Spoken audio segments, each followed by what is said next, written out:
4 of the NFL season. We're going to be talking through today's slate with Sheets, and I'm going to guess that Rhodey's going to pop in just any second here. So any second now. Yeah, so it's it's a fun week. As we talked about throughout the week, I had a very condensed way I was doing things, and I'm gonna probably be changing that up a little bit, which we'll talk about on the show a little bit. Sheets, what are sort of some overall takes that you have or overall thoughts that you have on this week? And we'll start jumping into position by position and all that stuff in a little bit. But any sort of overall takes, because we're going to have some weird value at quarterback. We've got some weird value at running back. And are we going to be overweight on this? Are we going to be underweight on this? What are you thinking? Without getting into like the actual stuff, I mean, when you have a 4K quarterback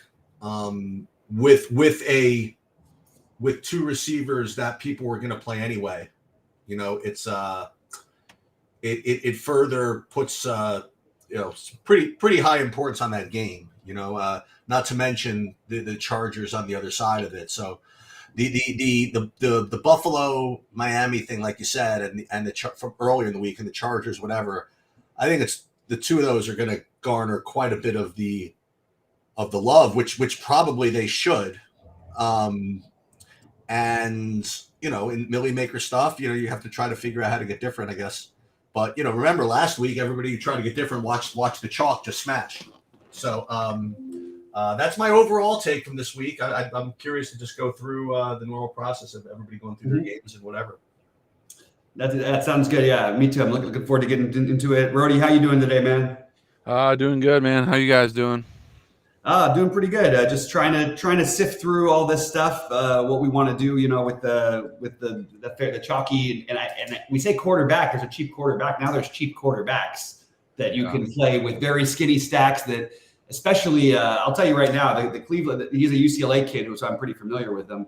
The kid who's going to start today for Cleveland. And I actually think that might be the better use. It's a worse game environment. Obviously, you have the other situation, but. Man, we'll get into it because I think that Thompson Robinson has a lot more upside than O'Donnell does, but you just don't have the receivers to pair him with, which maybe is a good thing. Maybe you just play these guys and stack up the expensive receivers because there's lots of good expensive receivers across the board. Rhodey, do you have any overall thoughts on the things before we get into? We'll start talking about quarterbacks, which will lead us into eventually we'll get into game stacks, but we'll start off with quarterbacks. Yeah. But before we do that, you want to mention anything?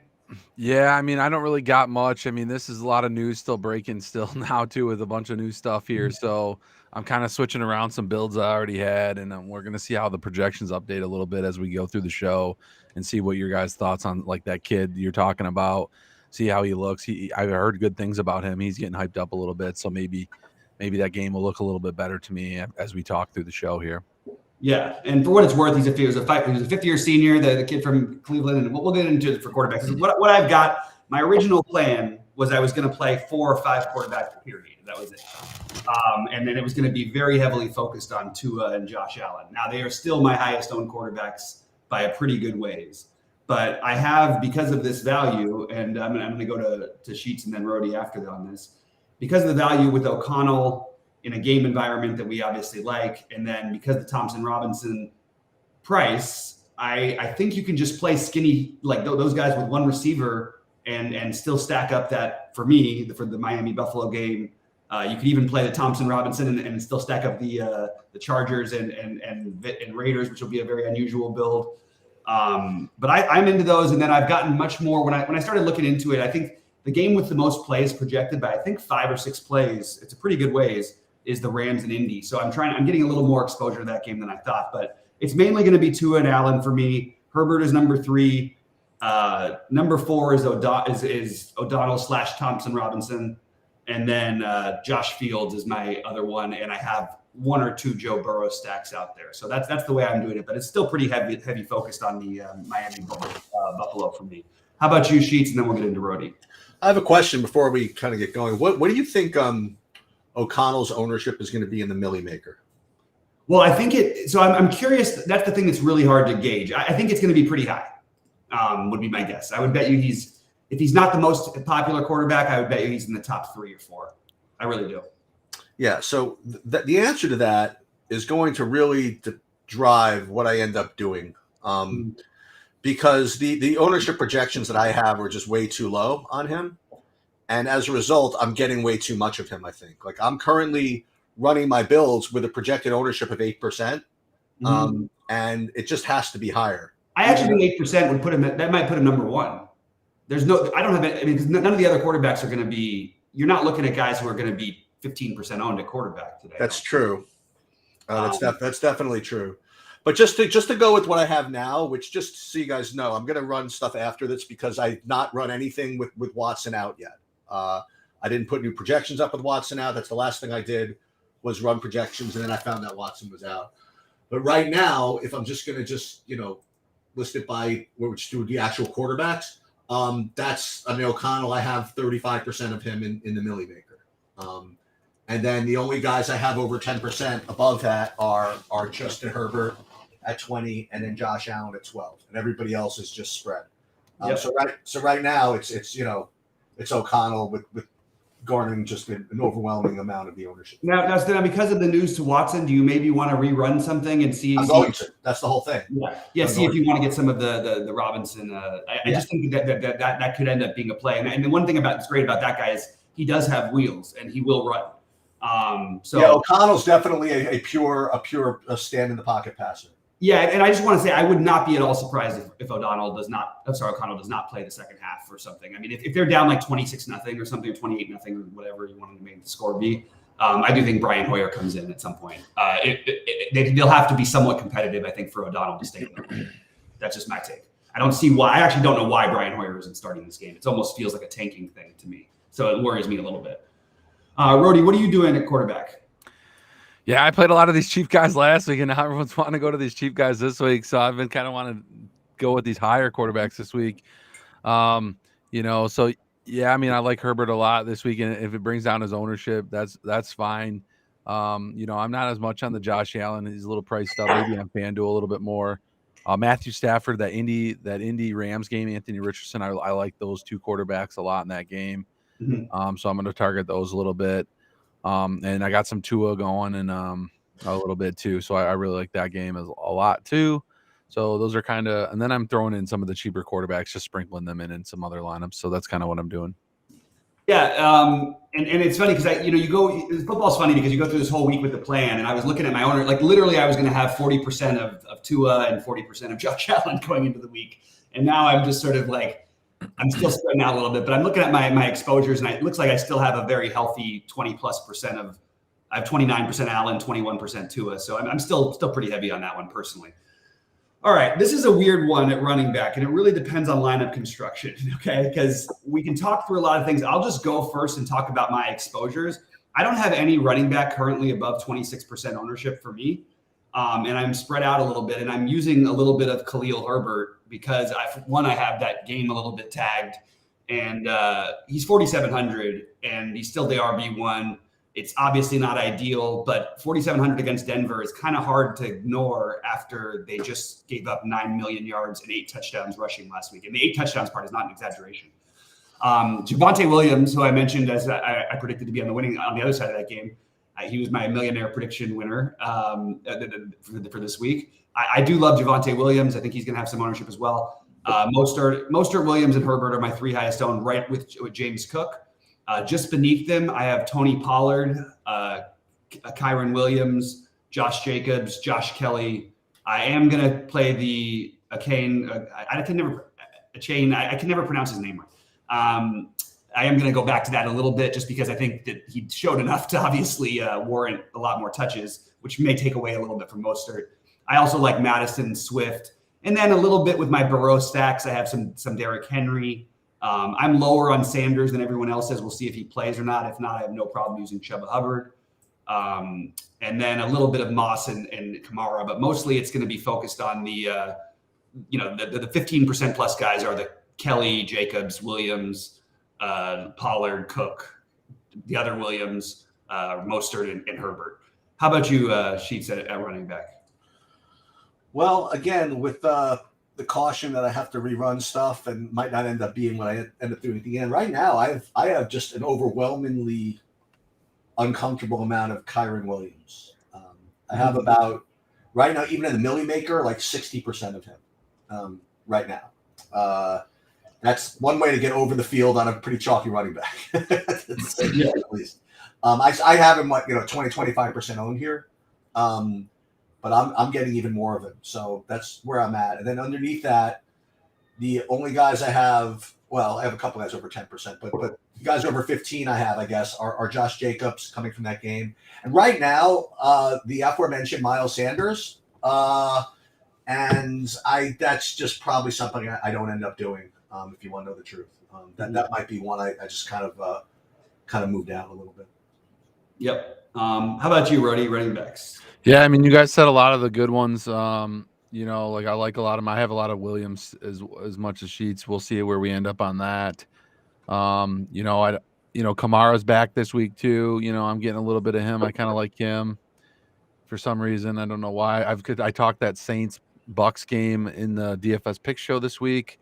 Kind of getting a little bit of pieces in that game. I kind of like it. I'm just kind of going with that. A couple other things about those cheap quarterbacks. You got Ford for Browns. You got Kareem Hunt there. We don't know what his workload's going to be like, so they could just run the ball a lot in that game as well. Same with the Raiders. I like Josh Jacobs a little bit as well. Getting a little bit of him in that game. So, maybe the quarterbacks don't get there and the running games do a little bit. So I kind of like that, a little bit of leverage off them. But some of those guys are still going to be a little bit owned there too. So. Mm-hmm. Yeah, it really is interesting because what's weird is I didn't, even with the cheap quarterbacks, because I like the receivers, and we'll get into that in a second.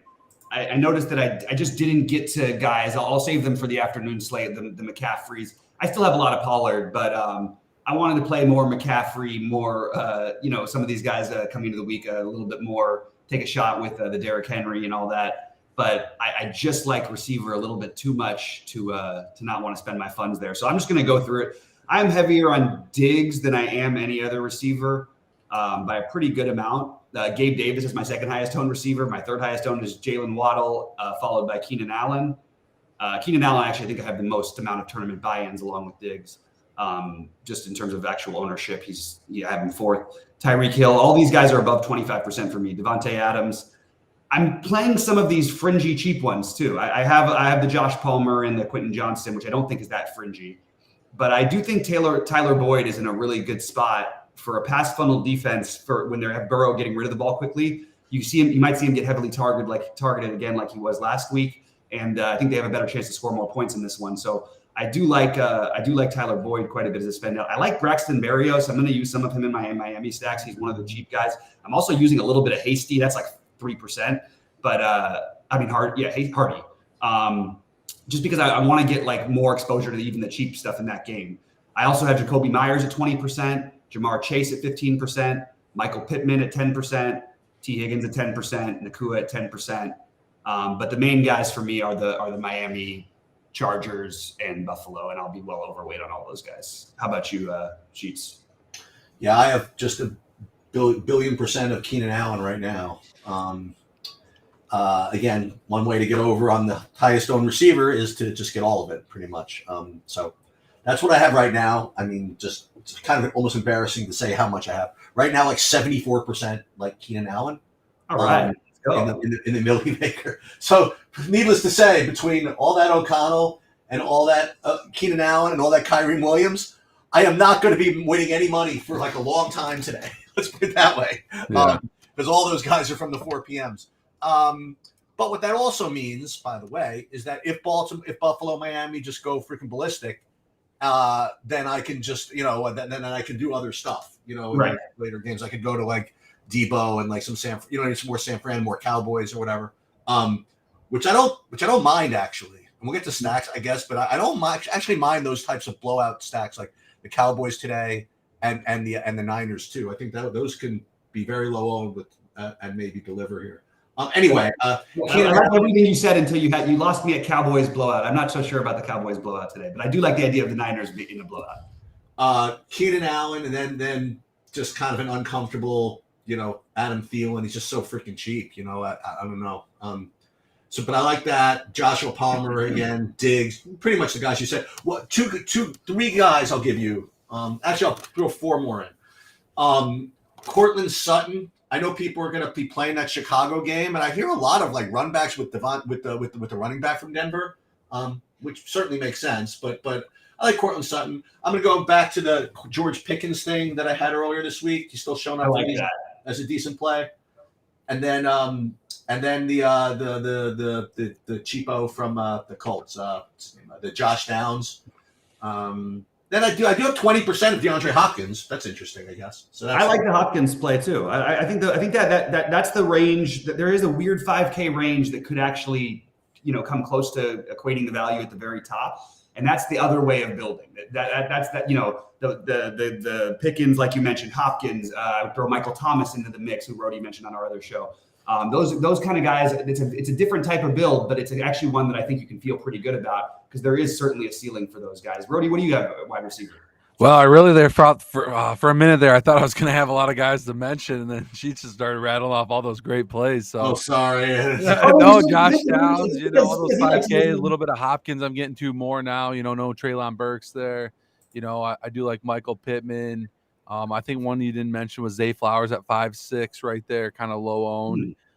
George Pickens, the 5'4" range there. I like, Michael Thomas, 5'2". I like that. The Adam Thielen's pretty cheap as well. So I really like a lot of those guys. I like Quentin Johnson, just as much as Palmer. I think there's not much of a projection difference there, and I think that Johnston's giving you the lower ownership today. It might be different as the game it locks, but we'll see. But yeah, I really like that. I like that range. I think Jacoby Myers at 5'5" is in that same range in that game. I know we'll see how the passing game works out there, but he's been getting a lot of work. But now we got a new quarterback there, so we don't know what we're expecting there. But I liked him at the 5'5" range. So yeah, I really like that range. And then maybe I do like a little bit more Puka in that Rams Colts game. I don't know if you guys said that game, but I like that game a little bit today too. So. Yeah, it makes a lot of sense. All right, I'm gonna start it off with the tight ends. For me, the highest owned I have are very similar. I don't care that it was a down week and they scored 1 million points last week. I will take shots on Durham Smythe I'm trying to play cheap tight ends, and there just aren't that many of them. Freiermuth is my number one ownership. Other than that, I'm going to play Smythe and Knox and Kincaid because I just want to play. I just am spending down here a little bit of Zach Ertz. But I am trying to force in a few builds. A little bit of Logan Thomas. I am trying to force in George Kittle, and I'm trying to force in Mark Andrews just as a price thing. They're just too cheap for the upside. So Kittle and Andrews are two that I have notes to get more of, as well as Goddard. Because right now I'm spending down on guys I feel very fringy about, but they're in the game I like. I just think I'd rather take a shot. And I do think that Kittle, this is the game where even if Debo plays, which I think he will, I think they're going to look for Kittle a little bit more. You think that Arizona team has always been bad against the middle. If Debo is even a little bit hobbled, nobody sees more of a boost when Debo's out than Kittle does. I believe he averages about 27 fantasy points per game without Debo since they've been on the same team. So. Just wanted to mention that. All right, Sheets, how about you at tight end? Well, let's let Rody come. I don't want him to, be left. Okay, Rody go next. And I would like to do it because I like to have Rody close it out with the. Well, we're doing defenses. Don't worry. Yeah. We're moving fast today. You guys are flying. No, we're moving. No, and then we got to give our terrible plays. We got to give all terrible plays. Yeah, all kinds of stuff to do. Yeah. No, I can do tight end. I follow along with it. Tanner Hudson, a guy 2,500, another cheap one. I know that wasn't listed there, so he's for the Bengals that you could play. I know Harrison Bryant was coming in with Njoku maybe being out, but Njoku is playing, so he's not the $2,500 guy. We got Kylan Granson, that Colts game. I'm not getting a lot of it, but he's another 3K cheap guy we can get. Kincaid at 3.2, Knox at 3.1. One of those guys. I feel like we like that Bills game a little bit. One of those guys get there. Chick at 3.1. No Treylon Burks today. Hopkins getting some love, but Chick should get some more pass catching. Hopefully. Pratt Freiermuth, obviously, really chalky. I think that's probably one you want to get off of as much, but he's still good, but I think he's just too owned. And then Goddard at 4.4, I really like today. He's dropping price. I think he's a lead tight end in that offense. There's a lot of mouths to feed over there, but I think he's a couple touchdowns away from having a big game. So, or a touchdown at least. Yeah, I like the Goddard idea, and it just the problem I have with the Eagles is just I go through it and I like all of the plays. Like if somebody recommended AJ Brown or Devontae Smith, I'd be like, yes, I like that play. But the problem is like you can't go to everybody. You know what I mean? Anyway, go ahead, Sheets. Yeah, I agree. Well, I'm pretty sure you guys mentioned everybody, but in case you didn't, just looking, if you guys didn't, I mean, just because these are the high owned guys for me, I'm sure you guys mentioned Everett at some point in that conversation, but I have him as my second highest owned. Knox first, then Everett, then pretty much all the guys you said. If you guys didn't mention Hawkinson, I have him pretty high. And just one other dude, because I just mentioned that Dallas thing, Hunter Henry for New England. I think anybody who's like really chalky at tight end this week should be faded. So if you're telling me that Freiermuth is chalky, I think coming in under on him is pretty is something you can do. Yeah, and he is going to be pretty chalky for what it's worth. I do think he's a good play, but I hear what you're saying. All right, let's talk about defenses. I have to adjust some defenses. I'm definitely going to try to get more of the Browns. I'm sorry, of the Ravens now that we have no Deshaun Watson. Right now, I have the Panthers as my highest owned, and I actually feel pretty good about it at 2,500. I'm always trying to spend down on defense, obviously.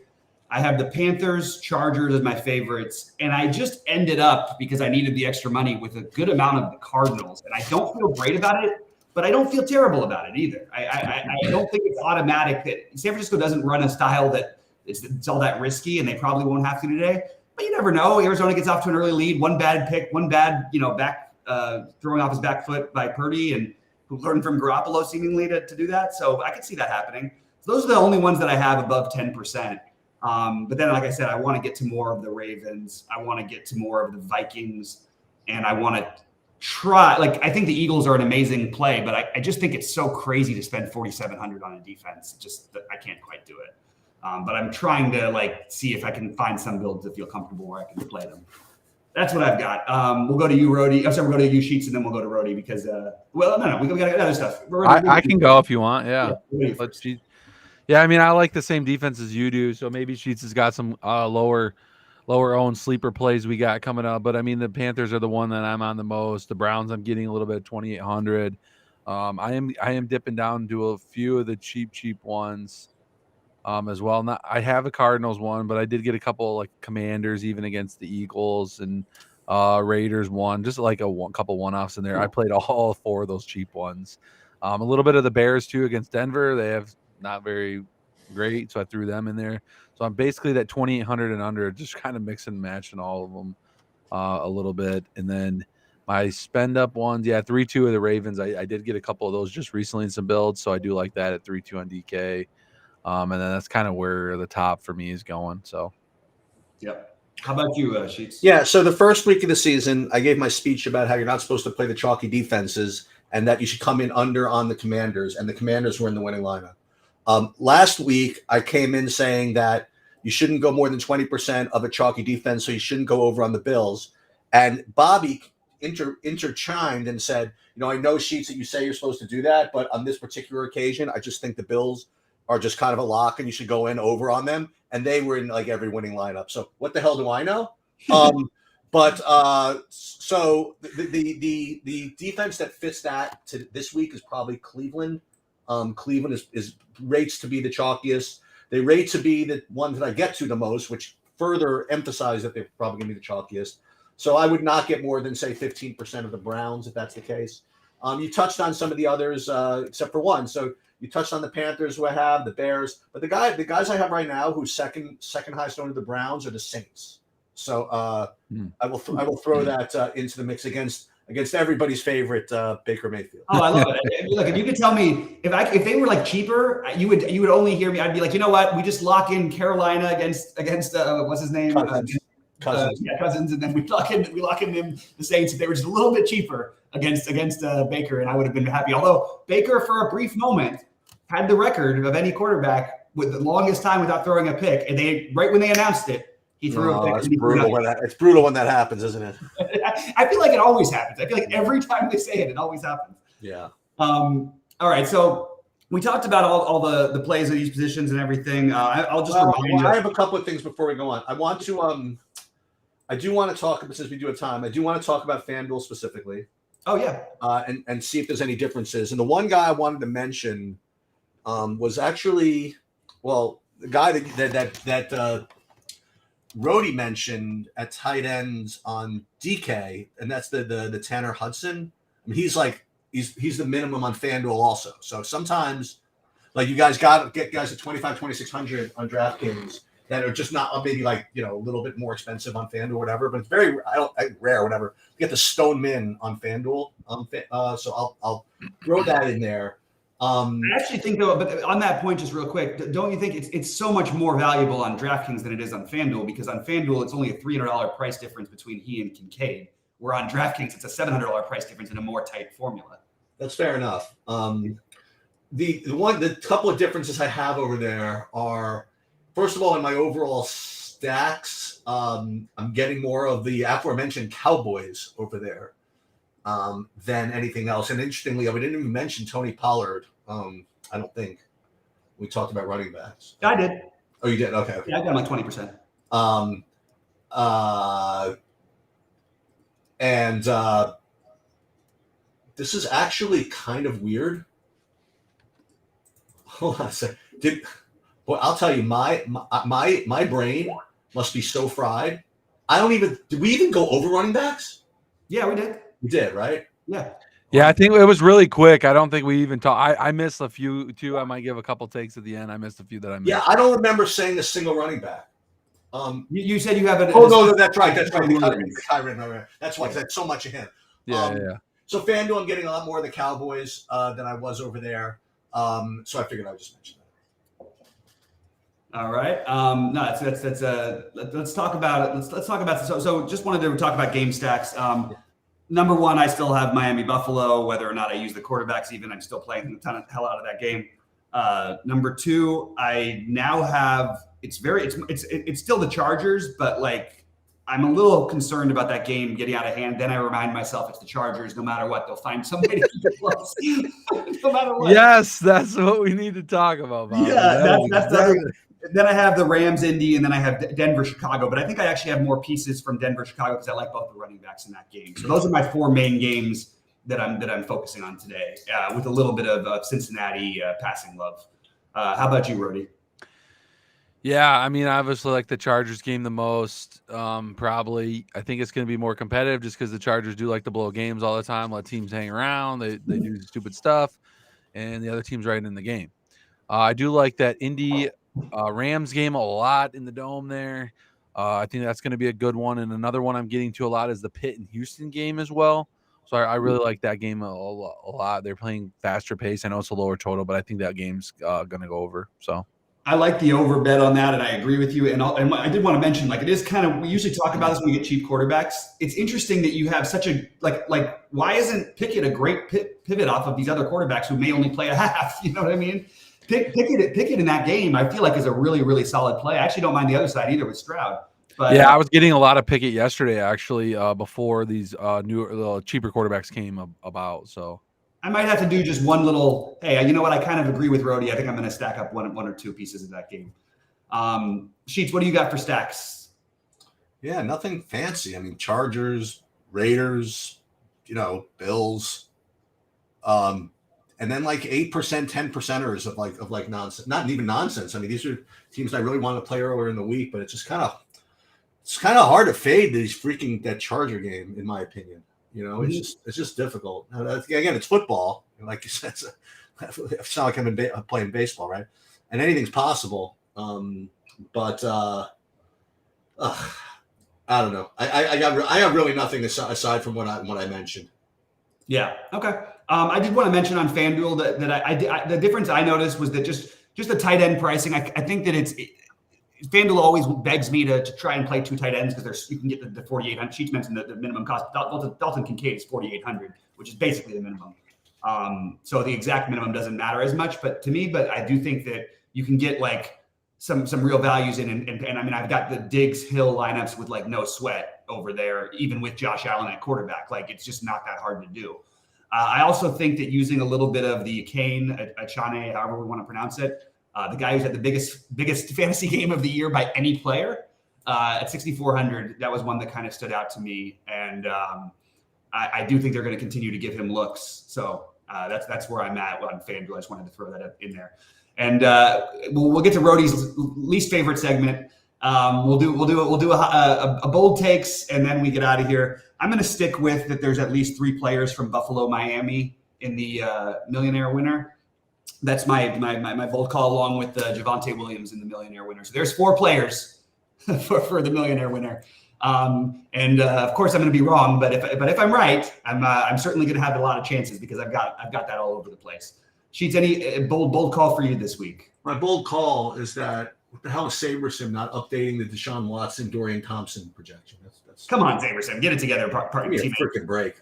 That's his name, Dorian Thompson Robinson, right? Yep. They still haven't projected with 0. They have everybody projected from Cleveland at 0. Yeah, I keep refreshing as well. I'm not getting it either. But you got obviously plenty of time. Okay, so this is not going to be like the hottest take in the world, I guess, but I'm gonna hedge a little bit. I think that one of the blowout stacks is going to be in the winner, whether that be San Francisco, and I consider it Dallas, or San Francisco, or like Philly or something like that. It's not going to be one of those games that rates to be that competitive. It's going to be one just big blowout stack. So that's going to be my semi. Which one did you say it was? So like one of those either let's call it like say San Francisco, like some like big spread game that people are, there's no run back, there's no anything. It's like not fancy. You just like there's just like so much better. They put up too many points. I was hoping. I mean, obviously everybody's hoping this. I wasn't hoping this, but if Samuel were out, then like Kittle and Ayuk could freaking go kind of ballistic on that team. I think. And maybe Juwan Jennings as well. Yeah. But yeah, I mean, there's a lot of good ownership on the Chargers Raiders. I think it's good chalk. I really do. So not too much bold stuff for me this week.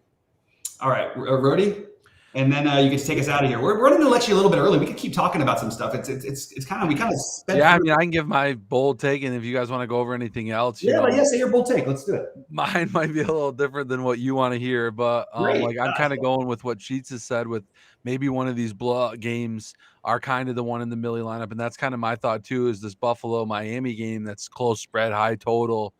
Maybe that goes a little bit on the underside, and that's not in the winning. That's not in the winning Millie Maker lineup either, or it's spread around a little bit. So that's kind of my bold take. I'm a little lighter in that game today. Yeah. By the way, in fairness, Roto Grinders doesn't have the quarterback either for Cleveland. Yeah, I was noticing that nobody seems to have updated. So it's I guess really.